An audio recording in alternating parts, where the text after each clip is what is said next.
This is a Mazda MX-5 and today we're going to go for a walk around it, a look inside it, and then for a quick drive. Let's get going, shall we? This car has been very kindly lent to us today by Parkgate Motor Company, and if you follow the link in the description you can see the listing to buy the very car in this video and a fine selection of motorhomes. Now this is the third generation of the MX-5, or Miata if you're in America, and it's referred to as the NC, so the first one was the NA and then the MB, now the NC. Now the Mazda started its life as sort of a happy little funny fella with a big smiley face, and then over the course of its generations up to the current one it's got more of a sort of angry puppy look. But on the NC it's sort of an awkward middle phase, so you can see it's got these big kind of dopey wide eyes and then this kind of gormless grille. A lot of people describe it as looking like a fish. I actually quite like it.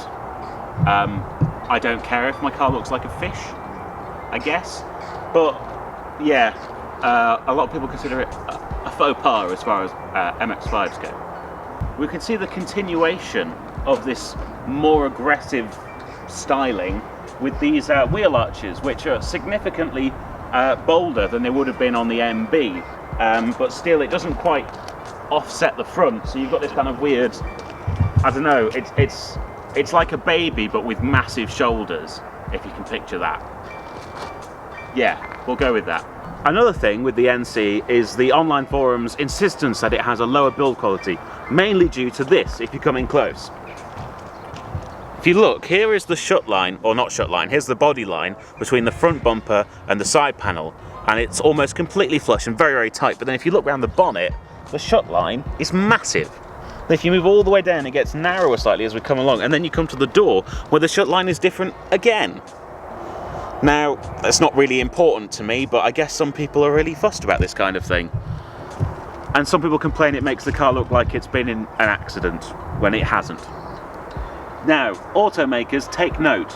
This is how a brake, wheel and tyre combo should look. You should have the biggest brake that you need inside the smallest wheel that you need with a decent amount of sidewall. So when you're going over all of the various bumps and potholes of England, you don't break your spine. If you look there, that's a couple of centimetres, maybe even less, of clearance around this brake caliper. And then look at the meat on those sidewalls. And anyone who's driven an MX-5 will tell you they don't handle badly. You don't need a big wheel to make a car handle well. You do need a small wheel to make it comfortable. Now, for this car, Mazda used what they refer to as their gram by gram philosophy, meaning everywhere they could they shaved off just little bits of weight to make the overall package much lighter. So for example, the front bonnet is aluminium, as is the boot lid. And to give you an idea of the fastidiousness of which they approach this task with, the rear view mirror is 84 grams lighter than it was on the previous model. However, due to customer demands, the car grew in size, and due to safety regulations, it has much more crash protection, which means overall the car ended up weighing 10 kilograms more than its predecessor. Unlucky Mazda. I'm just going to check there's nothing interesting to talk about at the back.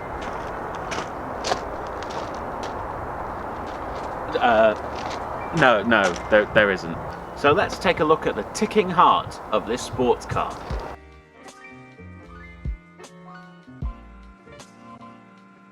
Proper bonnet strut. So here, if you come in, this is a 2-litre dual overhead cam 16 valve 4-cylinder engine that drives the rear wheels through a 5-speed manual gearbox. It really is pretty simple sports car mechanics.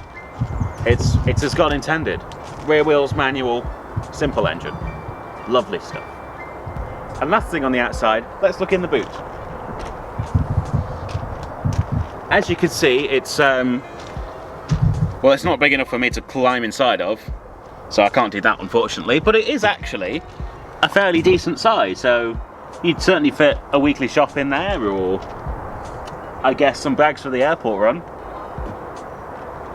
Not that bad. Certainly you could probably get away with driving it every day. The better than Rob's Lotus. So welcome to the inside of the NC MX-5. I'm going to try and take you through the basic controls now. And the reason that we're filming from this angle is because the first controls I'm going to show you are in a really weird place. If you look all the way down here, past my knee, you have the bonnet and the boot release. All the way down there. So that one's the bonnet, if you can see, and then that one with the little drawing on, that's the boot release. Okay, that's the only ones down there, so climb in the car and make yourself warm.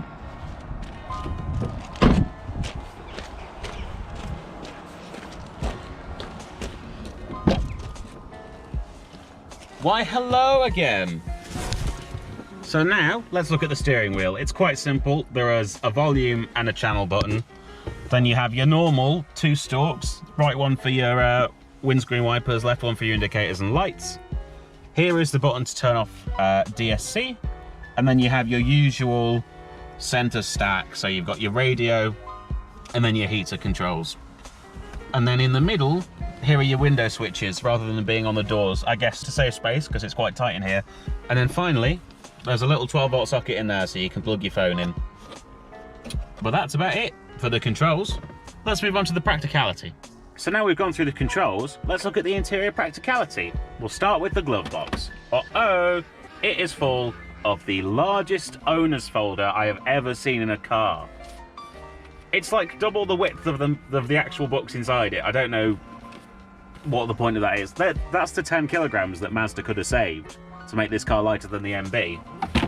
But, you know, you could fit another one of those in this glove box maybe, so I guess if you've got a hardback edition of The Order of the Phoenix, that'll go in there, or preferably a book written by someone who isn't a TERF.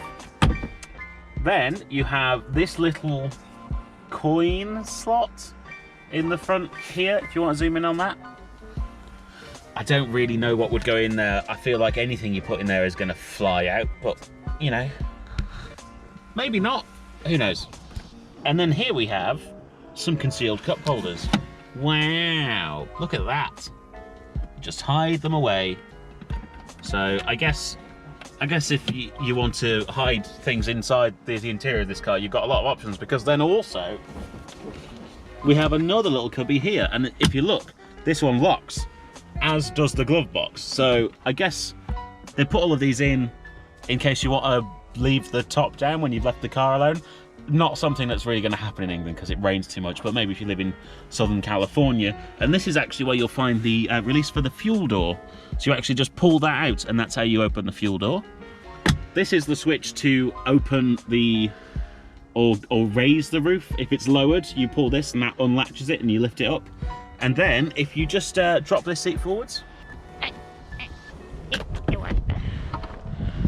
if you look, there's also these little cubbies back here. So you have 2 lockable cubbies, and then 2 more cubbies, because there's one behind the chair I'm sitting in as well. 2 more cubbies where you can hide things. So it's really quite a good car for concealed goods. And then finally, there's a little cubby just to the right of the steering wheel where you could maybe fit your wallet if you're going through a drive-through. And there are also cup holders in the doors. Well, now that we've just about covered everything, let's go for a little drive, shall we? So, the Mazda MX-5. I'm pretty sure there is nothing new left to say about these cars when it comes to driving. Because they are the one and only left go-to small 2-seater roadsters. There's no MR2 anymore, there's no S2000, there's certainly no Triumph TR6 or Lotus Elan. So, all of the focus on 2-seater roadsters that are affordable goes on the MX-5. So just about everything that can be said about this car has been said about this car. I'll run over the basics. So it is a small 2-seater roadster, it has a 50-50 weight balance, and the steering is good. It tells you what's going on, you can really chuck it into corners. The engine is not inspiring, but it's still a 2-litre engine in a relatively small car with modern dual overhead cams, so it will rev, just not quite as eagerly as you might want it to. And the gears are short, and the gear shift itself is very short and snappy. It's a very short throw, very tight. Now, the one thing I will talk about And this might just be right-hand drive cars, so that would be weird because it's a Japanese car, which means that it was probably originally designed with the steering wheel on the correct side. But when you're manoeuvring, all of the pedals seem to just be slightly offset to the right, so it's almost like the clutch is directly in front of you. And this is because there's a dead pedal in the footwell to rest your left foot on when you're not on the clutch, like it's an automatic car. I haven't driven a car like that before.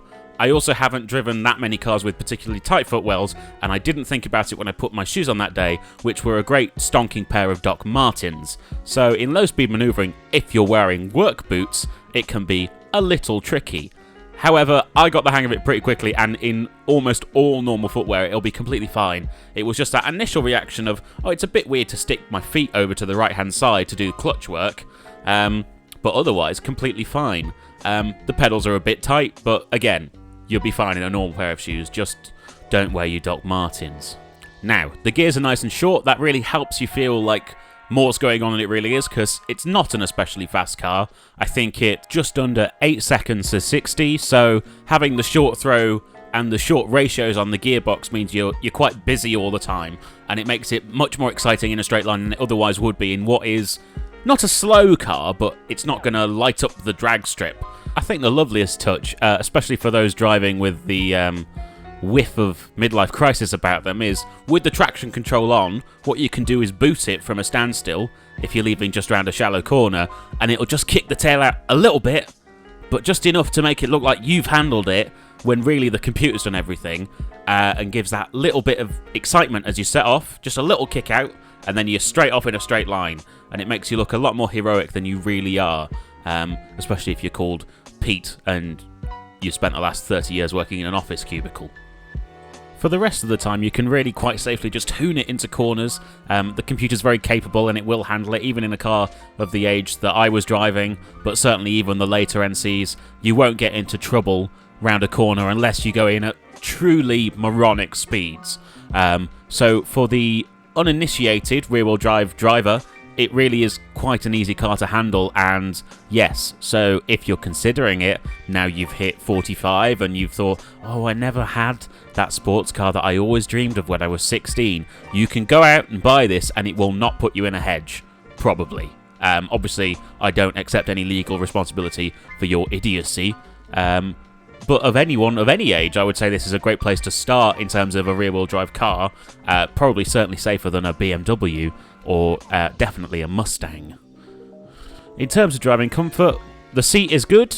It's where you would expect it to be in a roadster, so you sat low with your legs out in front of you, but it's a comfortable seat. I could get it in a perfect position for me, and I'm nearly 6 foot, so most people will be fine. Obviously, if you're taller than that, then go and sit in one before you decide to buy it, but I think you'll be okay. There was a decent amount of room for me.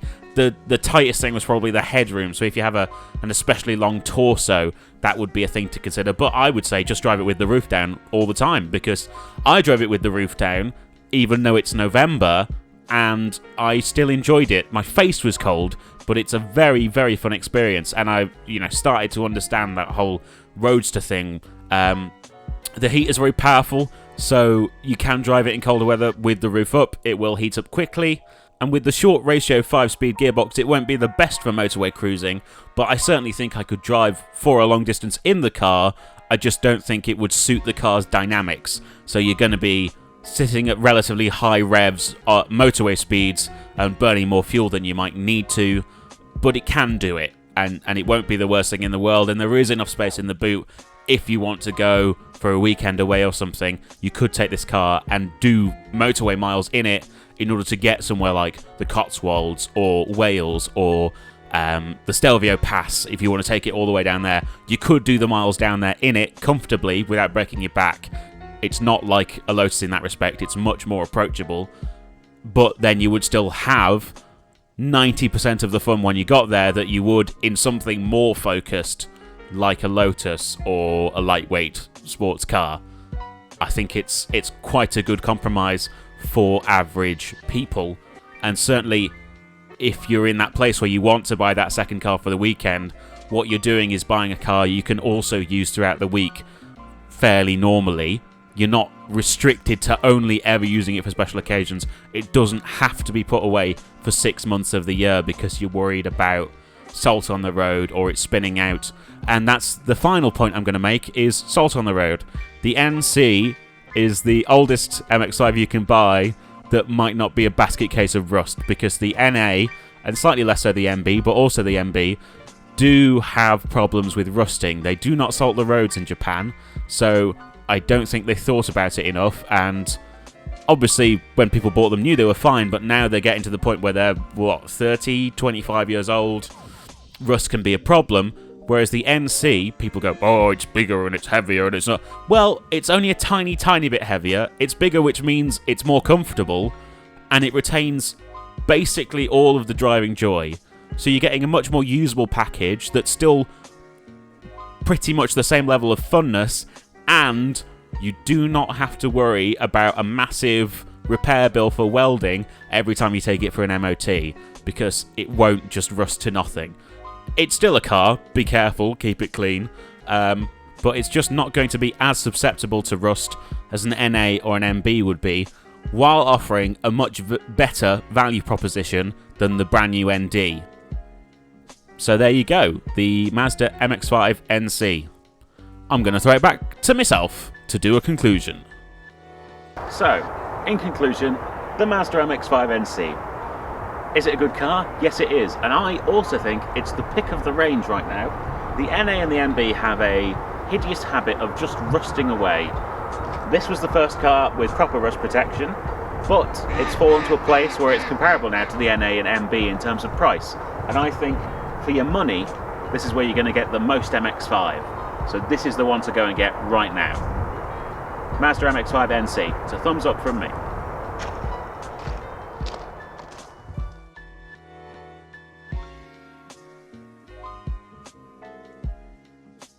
Thanks for watching, guys. Please remember to like and subscribe and comment any of your thoughts down below about this review.